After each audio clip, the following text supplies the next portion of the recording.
Hey everybody, welcome back to the Pylon Show. I believe that this is episode number 9. I am Artosis here once again, without in control once again, quickly becoming, I guess we've actually solved it, like it is the Artosis Pylon, not the in control Pylon. But I am joined this week by 2 amazing commentators and close friends. Nathanias, how are you doing? I'm fantastic. You saw the game I just played, man. The guy knighted me, killed all my workers, and I still won. I've got that StarCraft high right now. You know what I'm saying? You're a legend, and I'm so glad that you're wearing your headband still. I was really wondering if you would transition to this show without. I'm still in character. I'm still in character. Little do people know your character is actually who you are. Okay, and then we have Maynarde. How are you doing, my friend? What's up, dude? I'm doing great. It's early for me, like it's early for you, but it's not too bad. I had the biggest sleep in I've had in about 3 weeks. I got up at 8:30 this morning instead of 6:30, and I feel fantastic. Why have you been getting up at 6:30? Because I stream shortly afterwards. I start early to try and catch a few European viewers and the afternoon of NA. You are hardcore. Oh my god. I mean, I get up that early too, but it's because I have children. I don't care about the Europeans. Well, I have a fur baby, and he likes to say good morning around then as well. I understand. He's big enough now where he can jump up on the bed, and I have a pretty high above the ground bed, and he's well and truly big enough to jump on top of that and lick Dad's face and wake me up. So, so sweet. Well, we're going to go ahead and start with this week in StarCraft, and then we'll get on to those talking subjects. So let's go ahead and get into that now. First off, happy birthday, Liquipedia. It's 9 years old today. Oh, happy birthday. Is it? Happy birthday, Liquipedia. Yeah. And I just have to say that, Liquipedia is actually the most important thing in StarCraft. Yes. If Liquipedia didn't exist, we would fall apart. If we didn't have Liquipedia, Roddy would be worth so much more money. Yeah. Yeah. I mean, the number of commentators and people that shouldn't be commentators that have successfully survived tournaments by having that website open on their phone.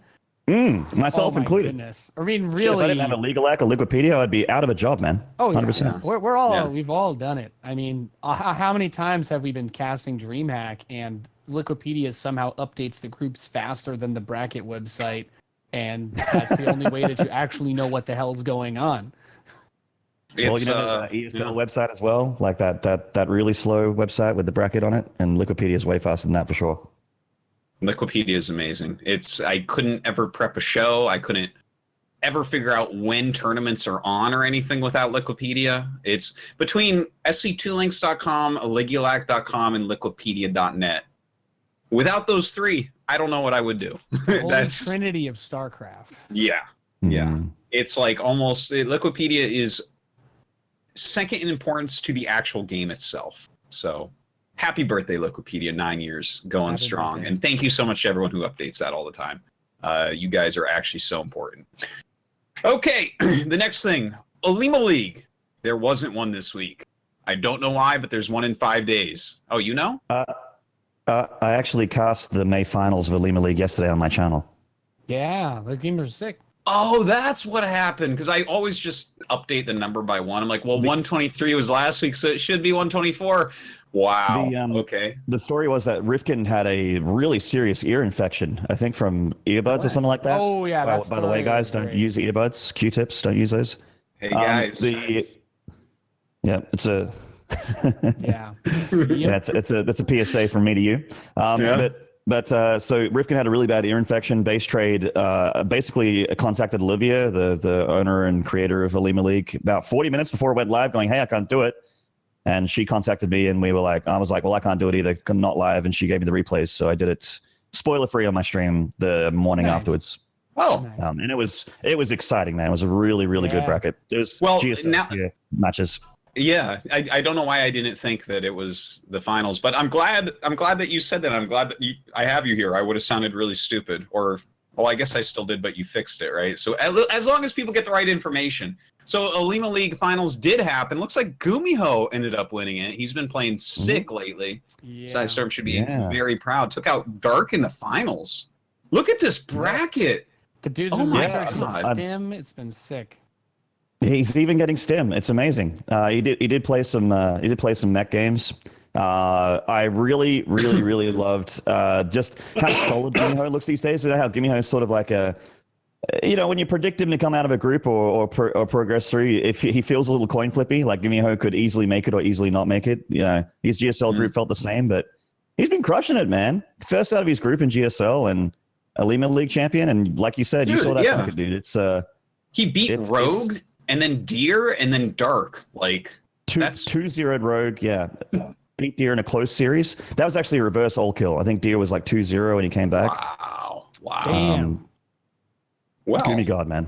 I will be going over those replays later. I'm really excited. Oh, thank you for pointing that out, Maynard. And by the way, guys, if you want to see that, check out Maynard's channel. Normally it is on base tree, so I hope it gets better. But well, I save my VODs and I don't have a subscription paywall, so by all means, go for it. Boom. Yeah, and if you want to watch the replays, you go to the Patreon for a Lima League, and you should definitely do that, and it's worthwhile. So I'll put there you have for Patreon.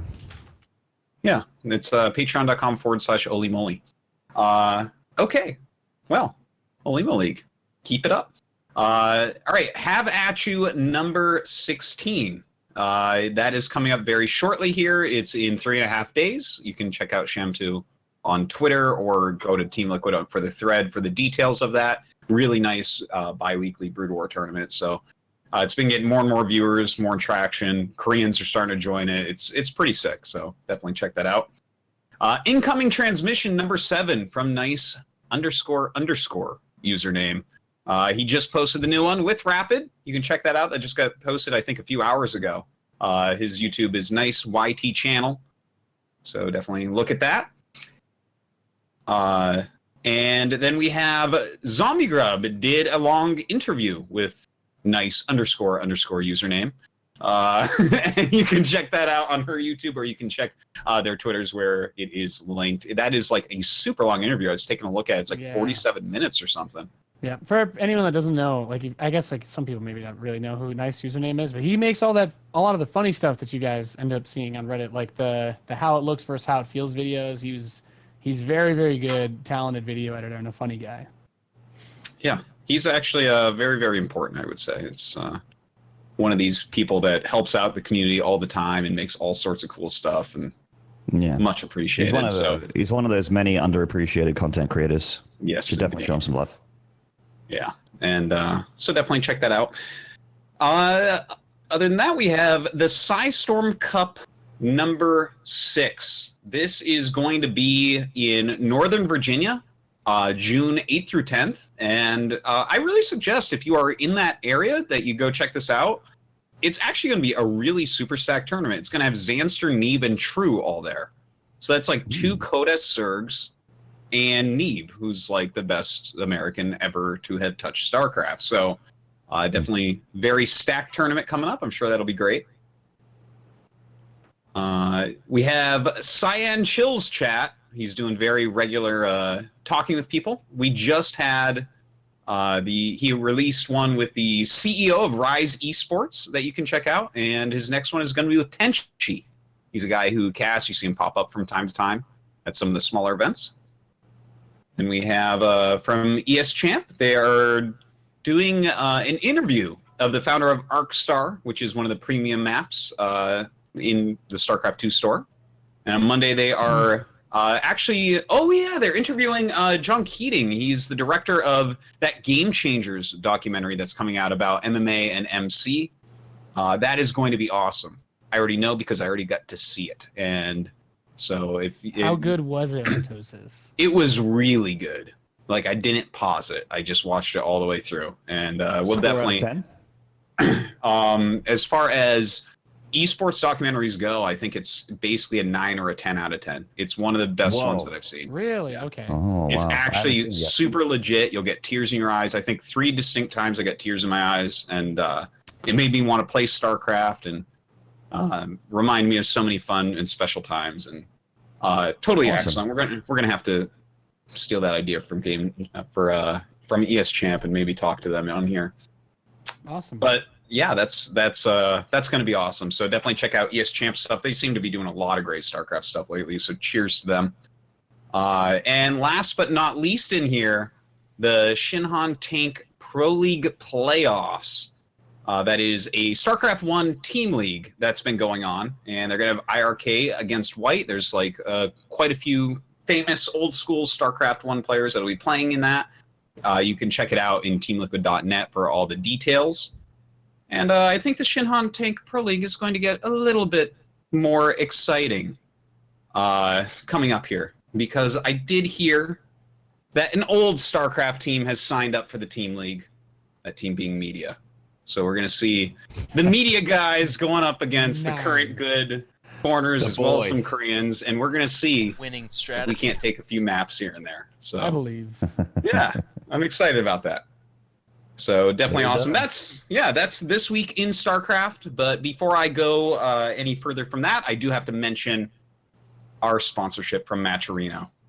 Definitely check this out on Matcherino. You can check out the Pylon Show, and we have all sorts of great T-shirts. And I mean, there's Barristan is on like 3 T-shirts, so that's definitely stuff that you need. You can wear Barristan almost every day of the week.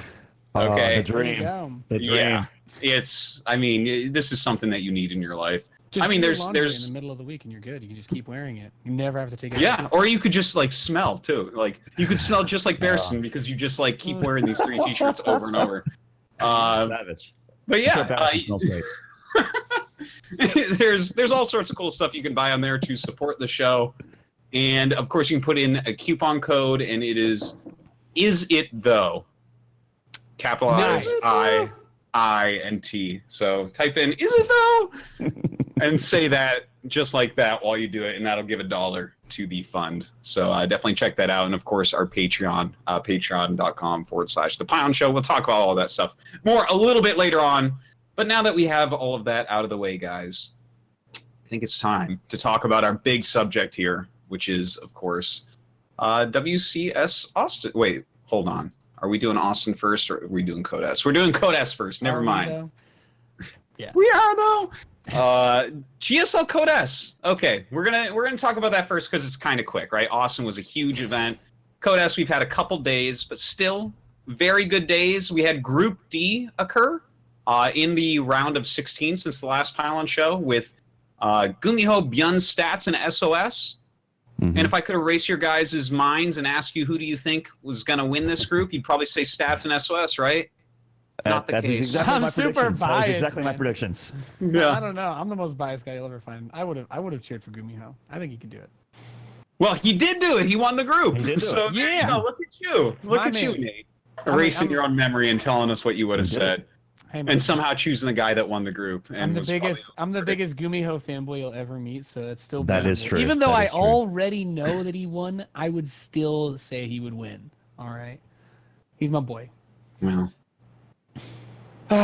people say I'm cursed, but at least I bet on the right people, right? It's Stats and SOS were the favorites going in, but I mean, Gumiho and Byun played like really well in that group. We saw Gumiho won that Olima League May finals as well, so.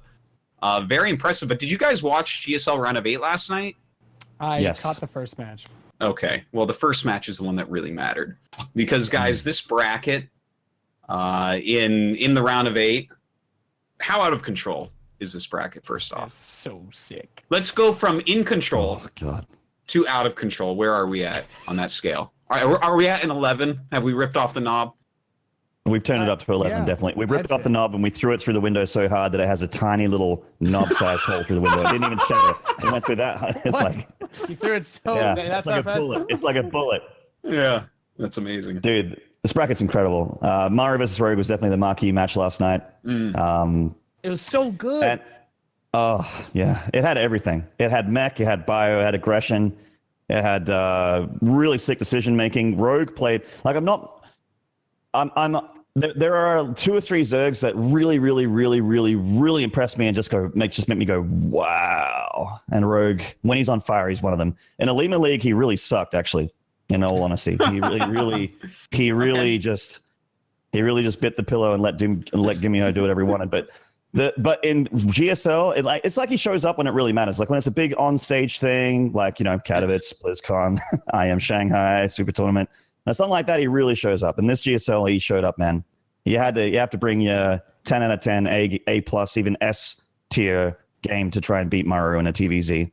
Can I just say what a meme that backwater game was though. What the end of that was like watching somebody play who hasn't played StarCraft in a month and they're like, oh the Raven, yeah, you just build a bunch of Ravens and you spam the Dorito cannon. No, and he's like, uh-oh. I was like, they're still alive. Just watching that. I mean, that's a great series. But at the end of that game, I just laughed. Yeah. I was getting really scared. So just to put this in context, if anyone missed that, on Backwater, it got like really big into the late game, and Maru got Corvid Reactor, and he started making mass Ravens, and I was like, because this was like one of the storylines for me. I'm like, we're going to get in the late game. We're going to see what Maru thinks is good late game. And, you know, he was on bio longer than normal and stuff. And when he started making Ravens, I'm like, no, this can't still be. It can't. And he made so many. And then every time he launches like 10 of the missiles and they don't even do anything. And it's like, you literally need double the Ravens to have the same effect as half those Ravens would have had before the patch. Like it's not affordable. Yeah, it feels like the damage fall off is like somehow worse as well. Where it's like not even doing that measly 15, but it actually just does like 2 or 3 damage. It felt like that. I'm like, what did they nerf this to? Is this 5 damage now? Because he's like barely 5. bruising. Yeah, 15, but feels like a 5. How it looks versus how it feels. Yeah. Anyway, Dorito Cannon, rest in Parmesan. Still good for the armor. I love it, but just seeing that many Ravens fire off missiles was comical. Well, that's cool to have like a spellcaster use one of. Yeah. Well, I guess we're in agreement on that. Thank God that the Raven isn't big time anymore. But that series was insane, and I really liked, because I feel bad when I cast something like that, right? Because like I couldn't stop talking about how well Rogue lost that one game. You guys probably mute me, so you didn't hear it, but like. When he lost the game where he lost like over 25 drones in the first couple minutes, right? And then like he had the worst unit composition against what counters it exactly, and the game went on longer than any Zerg ever lasts in these situations. And I couldn't stop. I'm like, wow, he did such a good job losing that game. It was like so amazing. The acid plant game, you mean? Yeah. I think it was an acid plant. Yep. Yeah. And Mario went speed banshees. Those Hellions. At the end, yeah. But the Hellions in the beginning that killed everything, and like he was just making roaches against siege tanks and like making it a game. But here's what I'm trying to get to, right? Because I felt bad, and I even said it during the cast. I'm like, man, I feel bad. I keep talking about this, but I'm so impressed with how long he stayed alive there, and like how much effort he put in and everything. But at the end, Maru was like, I think Rogue actually outplayed me in this series. Like, I think he played better than me. Like, I won. I got kind of lucky here, but he played better than I did. Would you guys agree with that, being Terran players? Did he, though? I mean, he lost, so... He played really well. I really like the builds that Maru did throughout the series. But Rogue obviously played really well in the games that went long, but... I don't know. It's hard to say. That acid plant game is a great example, because he did that game went way too long considering the Hellions kill. It was like 17 drones the first time and then 8 or something the second time that they went in. And like, I just don't see how you survive. And I guess it's hard to kill people with mech, but even with the mobility from those Banshees, I expected him to be able to close it out sooner, but he did a really good job, as you pointed out. So I don't know that I would say he played better, because Maru won. Yeah. But it was a 3-2, and it felt like it watching the game. Like, Rogue did not get completely smacked. He really gave him a run for his money. I mean, I don't know if I can't say whether or not Rogue outplayed Mario, because I'm not high level enough to appreciate as much as Mario would the level of play of Rogue. But as a spectator, he made it extremely exciting, and it was a really like I was favoring Mario really hard, saying, I wouldn't be surprised if it was a 3-1 or a 3-0 from Mario, just because of how Rogue has looked online online tournaments, because I cast him relatively often online. But he was well and truly in his final form there on stage versus Mario, and I couldn't predict it anymore. I was like, after game 2 or game 3, I was like, oh, this could easily be Rogue's series. He's playing so insanely well. Yeah. But that was an insane series. Everyone should definitely go and watch it. What did you think? Because, Maynard, you watched Classic vs. Beyond, right? You're in the right time zone. You watched it. I did, and boy, that wasn't pretty. How was that? Paint me a picture. Well, Classic made a bunch of stuff, and have you seen any of those like? Have you ever been to the London Dungeon or seen one of those like those recreations of medieval times? How they used to torture people? Oh, okay, like locking the, someone in the stockades and like on a stretcher, like at a stockade, yeah, like a stretcher, locking a guy in an Iron Maiden with all his spikes. You mean real medieval torture? All right. Like real medieval. I'm talking like hot poker, burn the witch kind of medieval. Like tearing them apart, zero painkillers, no anesthetic. It's just you feel everything, and Bjorn felt Classic. Every single inch of Classic, he felt all it. Right. Well, oh my god! I'm not watching those VODs. Okay. Oh man! Thank you. Oh, Bjorn. To be fair, Bjorn actually put up a really good fight in Game 3. He put up a really good fight in Game 3, but Game 1 and 2, he got wrecked. Oh. Yeah. Something happened with his hand in that Game 3 where he had to have the pause. It said that his hand went like numb, or like it was paralyzed or something like that. Like he couldn't do it. Like, I mean, I'm sure all of us have had a moment where your hand goes numb during a game and you're like, what the hell? It's like kind of scary and weird. I don't know exactly what that was, but it seemed like he wasn't playing well after that. And that game felt like one he could win, actually, to be honest. Yeah, that was the game where he was playing out of his mind. Like he had the most chance to win that one for sure. Yeah. But that was scary, dude. I get really worried when someone's like in their, when they play as much as Bjorn does, and they're in their late 20s, heading towards their early 30s, and their wrist is hurting enough till they have to pause. Like that's or arm or whatever. He didn't feel his arm or didn't feel his hand or something. That's the thing is, it's like it's going from Bjorn is saying something to a guy on the stage who's radioing it to a producer who's translating it to us, and so it's like it's a little bit of a game of telephone. So I'm not sure 100% exactly what it was, but I mean that's the gist of it, right? Something was going on with his hands. He was very uncomfortable with it and had to pause. And I definitely saw a change in his play afterwards. He was like moving slower. He wasn't multi-pronged harassing anymore. So that's my impression of it. I mean, maybe this is like a, one of those biases where like I'm seeing what I expect to see, but it's too bad. But Classic looking pretty bitchin'. I think he's going to win the tournament, guys. Good. That next matchup makes it look so sexy too. That'll be a great semifinal. And that's best of 7. Mario vs. Classic. Oh, it's going to be 4-1 for Classic, though. 7. I agree with you. I actually think that Classic's PvT is not really beatable. Yeah. No. He's too good at it. Maybe Gumigod does it, man. Who knows? Who knows? Maybe he can go the whole way. Beat him in the final. Yeah. I think it will be a PvT final, to be fair. You think so? I think so. So you don't think Zest is going to win this GSL? No. You know what, Artosis? I want to be truthful with you. I don't think Zest wins this GSL. Damn. I don't think he does that. Okay. I think Deer beats Zest, and I think TY or Gumiho beats Deer, but it'll be really close, I think. Yeah, that's a good series, no doubt. Well, that's GSL. Okay. Guys, tune in 1 p.m. KST on Saturday for that next couple best of 5 Zest vs. Deer and TY Gumiho. Speaking of which, TY is going to beat Gumiho, guys. TY is the best TVT in the world. Let's be real for a moment. I actually agree with you. I think TY will beat Gumiho, but you're going to be hard time convincing Nate that Gumiho is going to lose to anyone. Just make sure you have me back on the Pylon Show after Gumiho beats TY so I can be there. Okay. Got him. And bring me back when TY beats Gumiho. So bring one of us back. Well, one of you will be back. Okay. Yeah. That sounds good. Eventually. All right. Okay, I think we're just going to close the GSL stuff. There's, as far as StarCraft this week, there's like a bunch of little stuff. Nothing really happened in Brood War this week, so nothing to talk about there. ASL is over right now, hopefully. I mean, I know they started, the little Pro League thing, but that's actually quite hard to follow at the moment. It's only on a couple Korean channels. But we're jumping into WCS Austin at this point. And what a tournament this was. Nate, of course, you were there as the desk host. And Maynard, you were in this time zone, catching just a little bit in the morning, just as I was, but definitely watching a lot of VODs.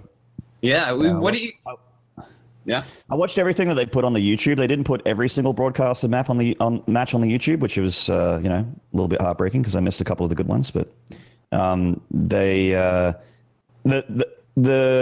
a spectator, the viewer experience was fucking incredible. Sorry for my French, but I loved it. The production was on point. The crowd was incredible, so there was a lot of hype around it. The viewership was really impressied as well. Like the tournament had a great viewership. And just hearing word from the floor of my friends, messaging me from Austin via the magic of the internet, saying, "Hey, we wish we were here." Blah blah. I'm like, "Oh, how's the atmosphere?" And they're like, "Oh, it's incredible. Like the crowd is really energetic. Everyone's in a really good mood. There's magic in the air." And it's something I really wish experienced in person, but as a viewer, I still had a blast. Day one obviously had the big downtime with the venue losing power or internet or both, and that really sucked. But once it was back, it was pretty damn incredible. I definitely agree with that. We've been talking about this, how WCS feels better this year than last year, and I feel like I'm weak-minded, right? Because it's the same players and it's the same quality of games. Why am I so much more excited about everything WCS this year than last year? Maybe you relax Cyril? No, that's not it. No, I can guarantee you I was rooting for Mana, but I don't know. I'm just saying, basically I agree with you. This was like super hype. It felt great. And I mean, Nate, you were there. Would you agree with this? Well, it was like, there was just like, Do you have Barbie wristbands? Oh yeah, someone sent me this, so they told me to play like Maru. Oh my God, Maru. Someone's like, just play like Maru, and they sent me these. That's what that was. Oh, that's incredible. That's awesome. Amazing. Yeah. Okay. Wow. But I mean, there was some cool stuff that I think was like kind of neat and unique to the tournament. Like everybody, Clem kind of had some star power. It felt like there was like an interesting story there.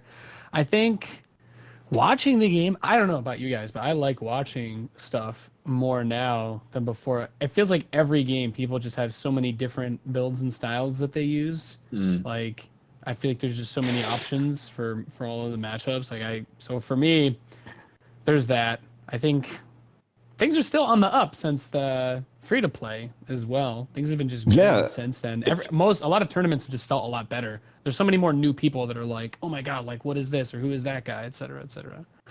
It feels like the game is like, obviously with free to play, it had a big explosive influx of new people, and also old people coming back.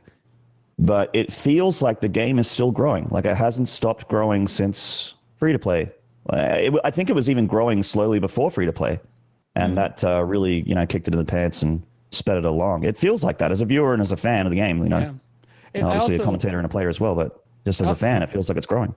And I feel like there was a good build-up this time to WCS because this happens so often. We talk about this with like Blizzard and stuff, but these are tournaments like you have Leipzig and then there's nothing for like months and months and months, and it's like WCS is back, and it's like, okay, well, who's who? Like where are we going? But we actually had a solid month and a half of pretty regular broadcasts out of the studios in Los Angeles where we actually got to see all of these guys kind of go at each other and I mean, pretty much the same format, but you got to see everybody and how they were kind of shaping up in the time before. So I think it was easier for people that don't follow crazy close to be like, oh yeah, I want to cheer for Neeb because he won, he was the American champion, or Cyril's still number one. He should probably be the guy to take it for Europe. And, there were some other interesting things, but I like the build up. I thought Challenger the first season of Challenger did a really good job of kind of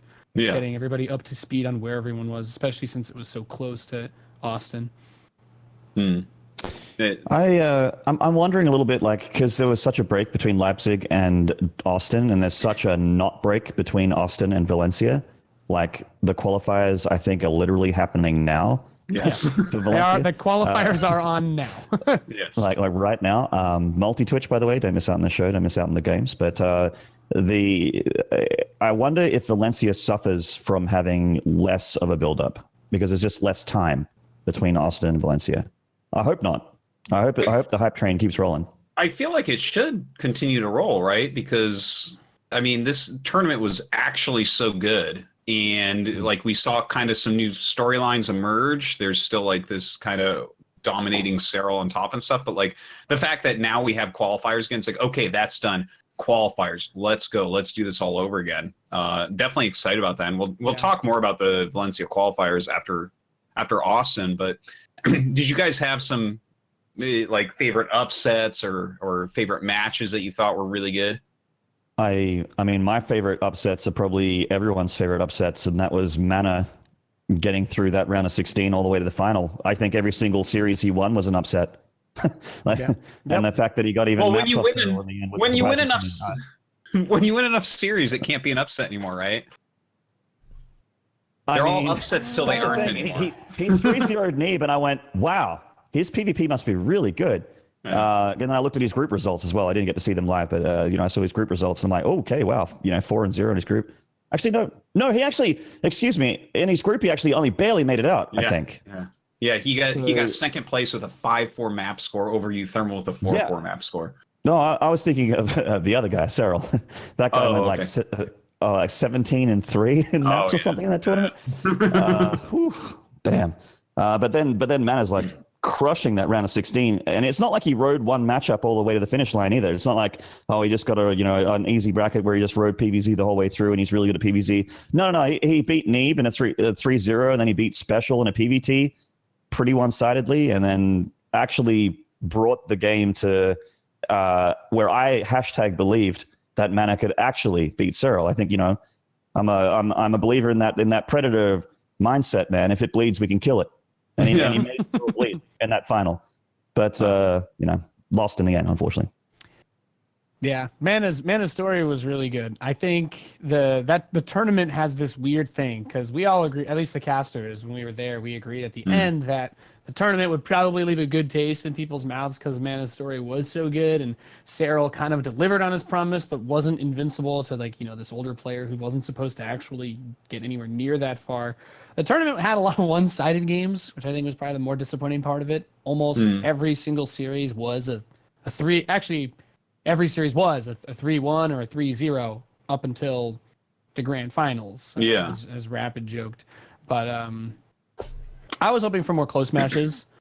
Like, Mana could have upset, but I was like, Neeb at least take a game. Like, Special at least, will we see something close a little bit? But it being so full of so many sweeps made it feel like it went by really fast. But yeah, Mana's story, definitely. He stole the show, is what it feels like, because he was just... This tournament should have been, like, Neeb versus Special being, like, a big deal, and then whoever wins that, like, losing to Cyril, and us all being like, yeah, we knew Cyril was going to win, like, Neeb kind of got close, or Special kind of got close, but instead it was Mana just being like, nope, actually, screw everything. I'll be the one to lose to Cyril. I guess if you think about it, the only downside of Austin was that there wasn't enough games of StarCraft. Yeah, just because it flew by. It flew by. Why is that happening, by the way? Why are we having so many one-sided brackets like this in the non-Korean scene, where it's like there are so many 3-0s here that you just like...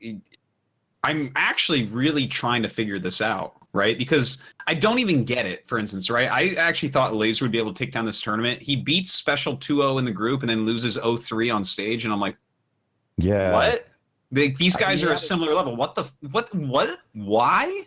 Like, why is that happening? I don't think it's because anyone's way better than anyone else. It's just unfortunate. Like, it can happen where someone is just got unlucky. Equally matched. Yeah, like the games weren't one-sided. The map scores were. Okay. And the ones that I saw, at least.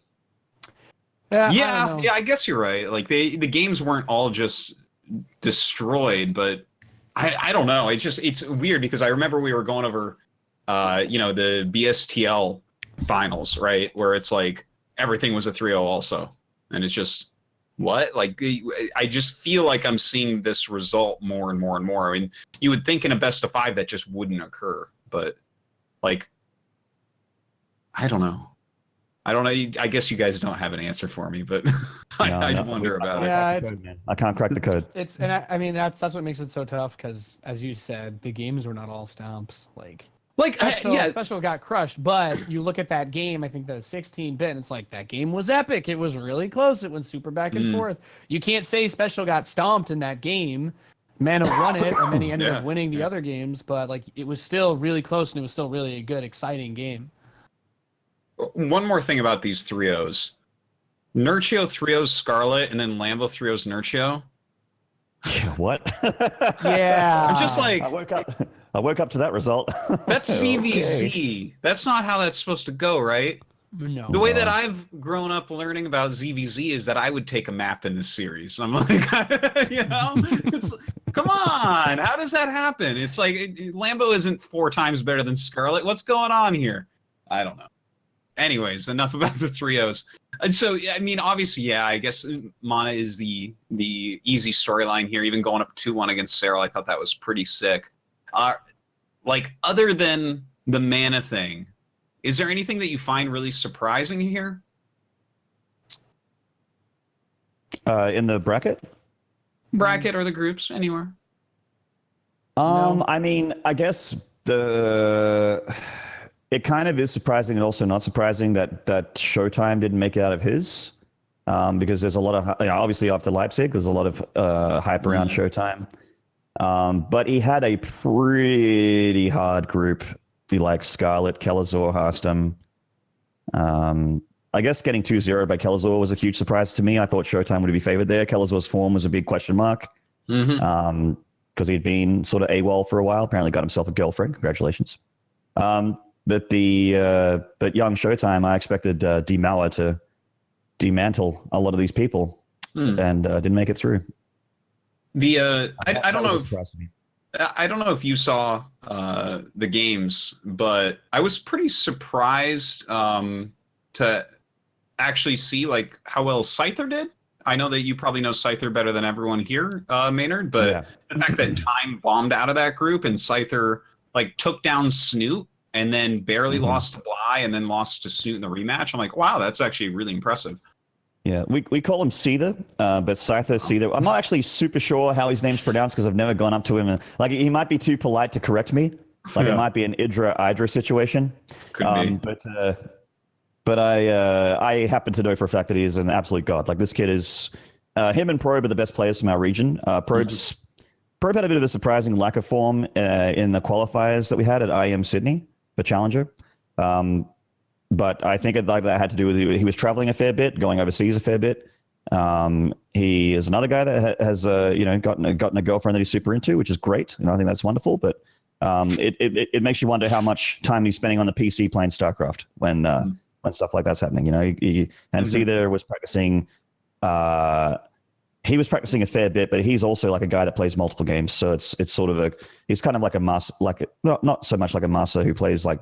He's really, really high level at a bunch of games, but he does play like Dota and Overwatch and that sort of thing. So I happen to know for a fact that he's been the best player in our region before, and he's still a contender for it at the moment, when a lot of people would say that Probe is. Yeah. Okay. Not surprising to see him beat Snoot, put it that way. Like I would expect him to beat Snoot. I would actually expect him to beat Bly. In fact, I think he got a map against him. Yeah. He did. But his TVZ is incredible because, as you know, someone that's been indirectly involved but still involved in the oceanic scene, there's a lot of Zergs. Indeed. So your TVZ is usually quite good if you want to do well in tournaments. Yeah, seems to be that way. Also, here's just kind of a little side question. Maybe I'm just like a monkey trained to seeing patterns, right? Like there's too many 3-0s lately, but like, has Special ever not been top 4 in any tournament he's ever played in? Literally ever? He has definitely not finished top 4 in some tournaments ever. Thank you, Nate. I love you again. This guy gets a lot of top 4s, okay? He's doing well. It actually heartbreaks. It's heartbreaking to me as like obviously a Terran player and a Terran fan and a guy that wants to see a foreign Terran hold up that big trophy at the end of the day. Maybe someday. He just can't make that final, man. He just can't do it. He can't get there. Well, he's second in points right now, according to the official WCS website. So that is true. He's just still under doing Cyril. well. He's just under Cyril. Cyril, who's got almost as many points as the next 3 or 4 people in front behind him combined. Combined, yeah. Ooh, region lock Finland. When's that happening? Yeah, that's what I'm talking about. Just give him his auto seat in. It's actually kind of interesting with Cyril winning 2 events and probably favored for the next 2 events. That just means if you are stable in WCS, you have a good chance of going to BlizzCon. You don't have to be a champion, because it's all going to be points based aside from Cyril, it seems. Which I think is good. Yeah. There's definitely the 8 people that go are the 8 people that deserve it. Like every year when it comes around. Yeah, last year it was like in the top 8 in Montreal were like the 8 people who qualified. Yeah, that was. So it was like, oh damn, look at that! Yeah, This system works. Which is like, it's been discussed as like a pro and a con. Like some people are like, yes, these 8 people are, I love watching them play, and some people are like, I want different people than these top 8 all the time. I want a different top 8. Well, I mean, Austin. Like, I want to see worse players in the top 8. I don't want the games to be as good. I mean, people want to see the players that haven't been there improve to the point where they get there, I think. And I agree. It would be so refreshing if one of these guys, like if a Clem or somebody actually gets to the point where they're breaking into the top 8 of this within the next like year or two. Yeah.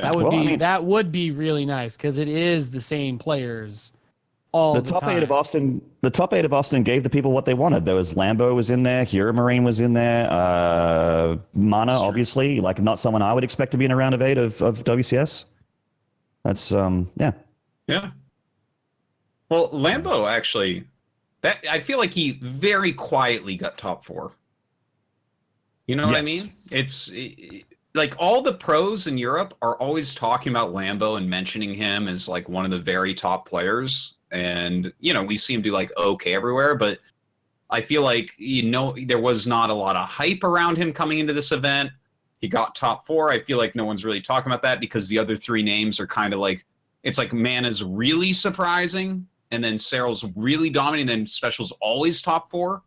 But then Lambo is just like, hey guys, I'm here too, Yeah, I think like Leipzig, he got round of 16 and got 3-0'd by another Zerg. I think maybe it might have been Snoot. Which is kind of, as a viewer, someone that doesn't know Lambo super well, and he's always been a sweetheart to me. He's not someone I'm used to seeing like deep in a tournament, but top 4. I think I saw a lot of hype for him at Austin because he was wearing his American pants and he had his cowboy hat on, and he was definitely working up the crowd. So he had some great flair. He did, yeah, which I really appreciate in a player to win the crowd. But I do agree with you, Dan. Like as a viewer watching from home, not being able to feel that atmosphere and that sort of thing live, it felt like it was a very quiet top 4 from Lambo. We didn't get to see a lot of his matches streamed on stage. Yeah, he obviously was on stage and he was streamed, but not a lot of them because people were like, you were looking as far as stage matches goes for like your Calazors, your Scarlets, your special matches, making sure that they were all streamed because they have big fan bases in North America. Whereas he's almost like a faceless Zerg, like we have this sometimes. Like foreigners. Europe has a lot of Zerg players, right? And there's just other ones that are more storied. It's like in Korea there was like a period where we just had so many good Protoss players, and then like Deer won the GSL and it was the weirdest season because it's like, look at this faceless Korean Protoss, like what's going on, Yeah. But I kind of feel bad for him in that way. I that's a good point. I like that, and I agree with that a lot because I feel like that's like the weird thing that happened to Snoot, where it's like so many people still like Snoot. He's a great player and he's a great guy, but if you're talking about Zergs in Europe, you're not talking about Snoot anymore because there are so many good players and guys like Cyril and Laser. Just those are the players whose names constantly come up. So it's like, it doesn't really matter how good you are beyond that. It's like, oh, Stephano's playing. It's like, yeah, great, but we know he's not the best Zerg. Like we know he's not even close. So it kind of takes a lot of the wind out of the sails of these others, of pretty much every other Zerg player. I'm with you on that, Nate. I was in the Pylon Show chat last week. I mean, I'm in the Pylon Show chat every week because I watch this show. But I was in the chat, and you guys were talking about like who's who and who's arriving and who's got a chance to make that top 16, that top 8, and no one said Snoot. No one. I'm like in all caps going, they're all sleeping on my boy Jens Asgard. His last name is the home of the gods. He's Woody, and Cyril is Buzz Lightyear, man. He's been replaced. He is Woody. Damn, that's actually that's a sick analogy. Metaphor, or analogy, whichever one that is. That is exact. Actually, the more I think about that, because it's like, no, Snoot is still a great toy. Okay. Yeah, he is. All right, get out of here, Cyril. And actually, I want to jump back and talk about this. I'm still going through the VODs, okay, because this is on such a bad time. Did either of you guys see many Stephano games? Because this is a very interesting thing to me, right? He is truly active again. He's qualifying for everything. He's getting pretty deep into everything. But then a Zerg, a top Zerg always knocks him out. A Serral, a Snoot, something like that. And it's like ZVZ, I mean, we all know Stephano. Everyone knows Stephano, right? That's not the matchup he's known for. That's always the matchup that you assume that he's the weakest at. It's always felt that way. This guy is a ZVT monster, a ZVP monster. And if you look at like his group, right? He beats Hero Marine even, who is like one of these top 2 Terrans in Europe that we really respect. He's like the only guy that can take maps off of Serral as far as Terran versus Zerg play goes. Stephano beats him, right? And then, I mean, well, he beats Haas. Well, he probably just stopped a cannon rush. But, you know, and then he just gets eliminated by a Zerg player. And it almost feels like, because Stephano, like, if this guy starts becoming a champion again, I feel like that's a huge boon, right? This guy has more personality than basically any pro we've ever seen across, like, every video game. You know, he's just like, he's got that kind of charming, crazy personality that's so fun to watch, but his ZVZ, man. So I don't know if you guys get to see. All Zergs. Yeah.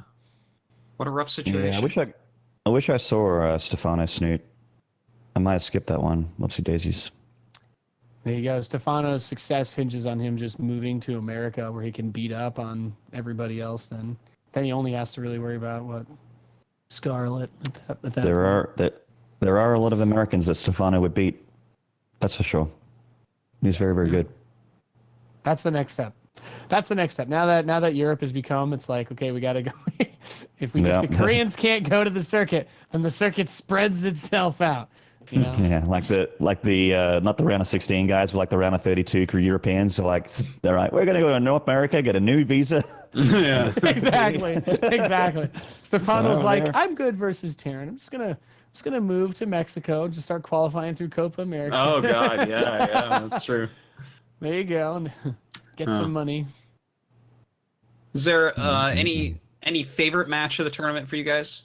Like one that you would really recommend people watch if they don't have time to watch the whole thing?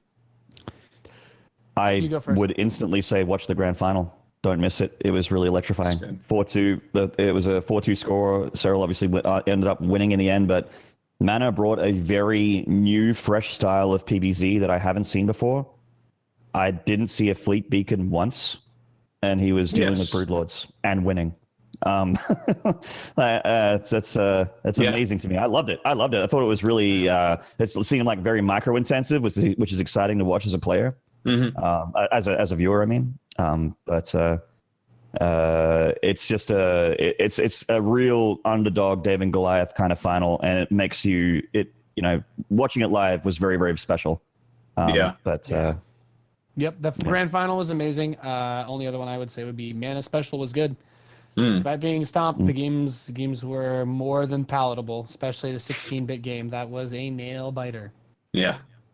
Yeah, I definitely agree. Those were my 2 favorite series so far. I haven't watched the whole tournament yet, but like the Mana Serral one specifically, I like what you're bringing up there, Maynard. I loved the different style that he brought in, and then even the style against Serral felt a lot different than the style he used against Snoot with the cannon rush and all that. So that was kind of neat. He had like a big range of PVZ, and it actually felt like a series that he could have. I'm not going to say should have, but absolutely could have won. Like he went up 2-1, and then Serral was making roaches against Phoenixes and just barely broke in a wall. And I'm like, oh, that was a 1 game. It felt like, it feels like Mana wins that most of the time, like 8 times out of 10 at least. So it was a great series. Definitely. And then there was like the, Serral seemed to have cracked the code with that 2 Stargate Phoenix opener where he's just like, well, you just make a lot of lings and roaches and just kill them. Roddy was very much so enjoying that part. I'll tell you that. Sitting in the backstage, Roddy was. I'll bet he was.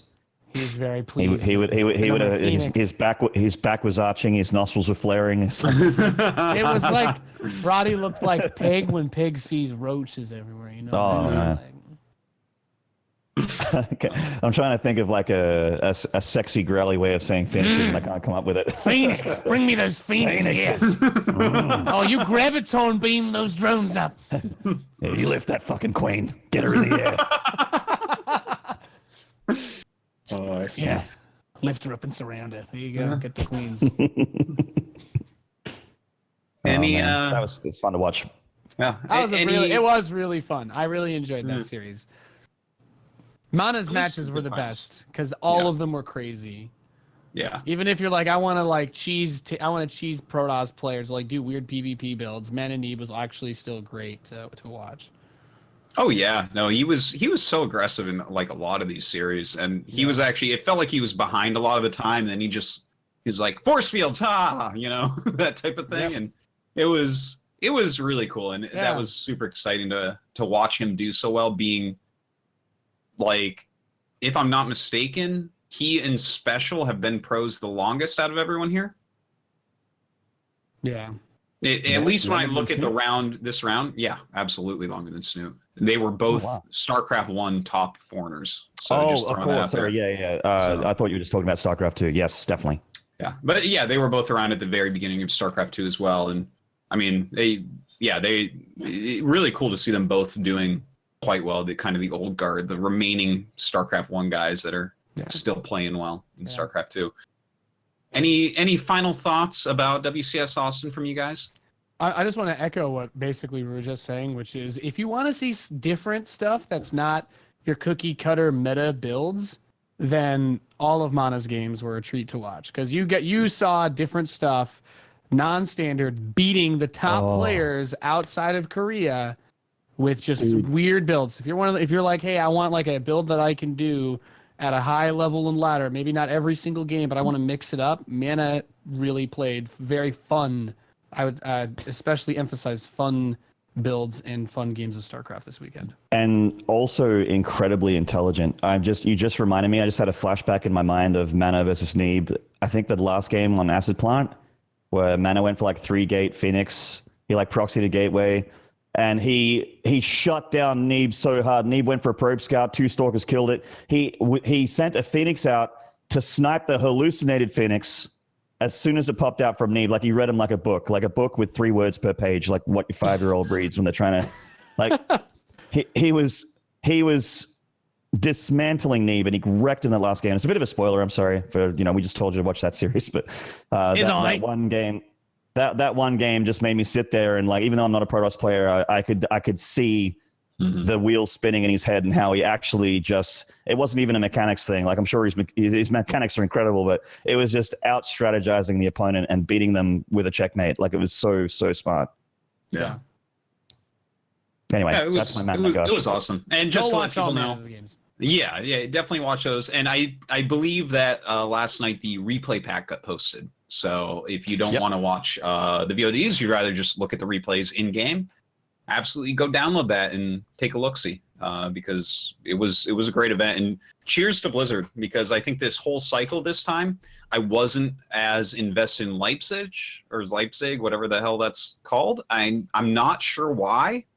Jury's still out on that one. For this one, I feel like I've been tricked or something, or like there's pheromones or something, like, but this was the most exciting WCS for me from Challenger right through the event for the last couple of years at least. I thought it was fantastic. Yeah. Which brings us into the next subject, which is a pretty quick one, is just WCS Valencia is coming up. It's only a month away. Yeah, wow. It's really close together here. I mean, I guess that's just the way it is. But the qualifiers are starting. Like you guys said already, we have qualifiers going like right now in NA. But there's actually one qualifier that's already over with that I want to talk about real quick here, and that's the Chinese qualifier. And I kind of looked into this a little bit because I was surprised, to be honest, because I looked at the results of WCS Austin. And I just mentioned this very briefly when we were going through that, right? That Time just bombed out of his group. And Time is a player that I was really looking forward to watching this year. I felt like last year we saw Kelliger and Time both really rise up substantially from being like just mid-tier guys into like, oh, wow, you guys can play with the big boys, right? And Seeing time kind of fail here, I was like, that's kind of weird, right? So anyways, yeah, go ahead. I was just going to say, wasn't Time the guy that actually like won maps on stage in GSL? Yeah. And he's just some young kid. He's really fast. His play looks good. His strategies look good. He's, it just a player that I'm personally very excited about. I love watching Chinese players, to be honest. Again, this kind of goes to our time zone, Maynard. Like, I love Chinese esports, Australian esports, Korean esports, because I'm awake during all of it, and it's all nearby. It's time for us, baby. Yeah.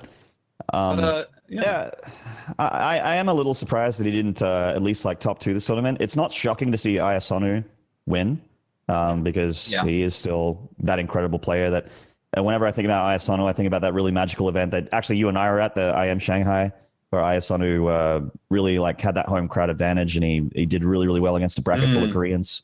Yeah, he did. And that was in a very stylistic fashion. Yeah, Ayasanu is actually a very fun player, and he's been around a long time. A lot of these Chinese players, that's one of the scenes that I think are followed the least by the English-speaking scene overall. I think that everyone has a very base understanding of it. But, like, these names have been around forever, like Shy and Cloudy and Tudming and Ayasanu, and Time is one of the new guys, which is why he's so exciting.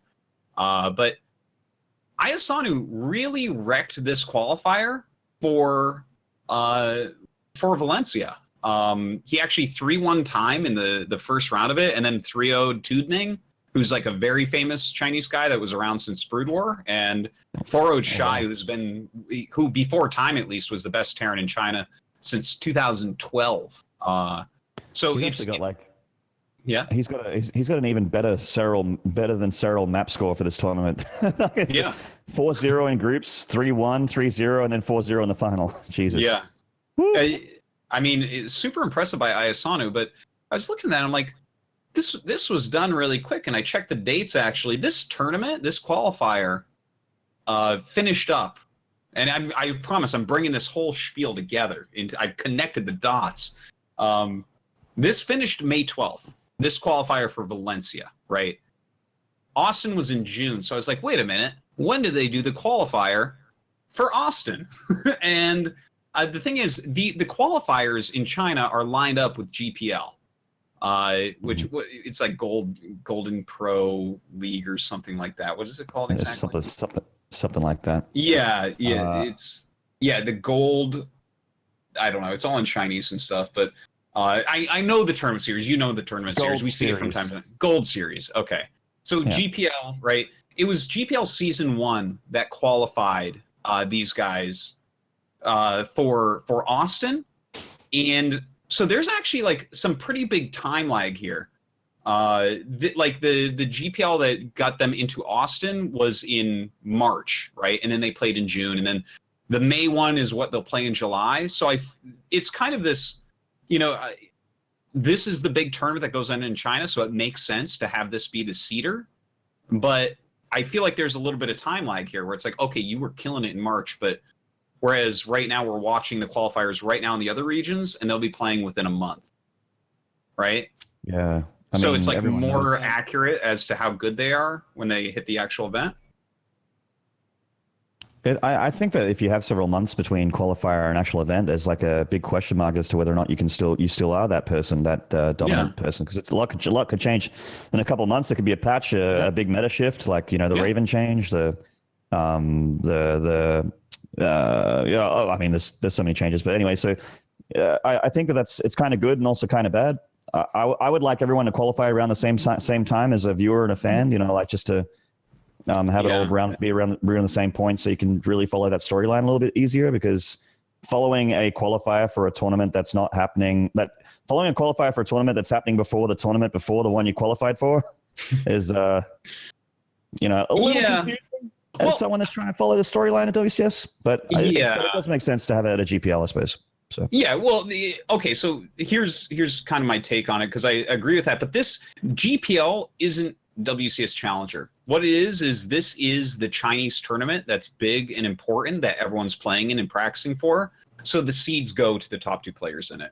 And I think that's the way that we should be thinking about it. But I feel like when we see a a little bit of a lack results from the players that get flown in from China, this might have something to do with it. It's not necessarily the people that are in perfect shape at that moment. So yeah, I don't know. It's something to bring up. I feel like the Chinese scene doesn't get covered enough, so kind of dived into that this morning. But the Chinese qualifiers are done. Like we talked about, the open qualifiers have started. Let me just go through all the different qualifiers we have for Valencia. Right now, NA qualifiers are going on tomorrow as well. The group stage for NA will be June 13th through 17th, and the playoffs on June 24th. EU is very similar. The qualifiers on June 7th and 8th, and then 13th through 17th for the group stage, with the playoffs actually the day before NA on the 23rd. Those will both be on Twitch TV /StarCraft. Latin America, the qualifiers are the Copa America tournament. It's kind of like what we see with China, right? Where this is a big tournament for the region, so this is where we get it. But that's starting, actually, Group A starts on the 7th and goes for like 4 days for the group stage, with the final tournament. The final day of the qualifications will be June 24th. And, it's got like Special and Kelger and Cham in it and all that. So it's definitely very worthwhile to check out. Twitch TV /Copa America _EN1. And then, you got the Taiwan, Hong Kong, Macau, and Japan qualifiers start on June 9th. And I don't really know the schedule for that. It's a little bit harder to point out exactly which players, but of course, you got some great Taiwanese players in there for sure. And definitely a few players from the other regions, but not known as well.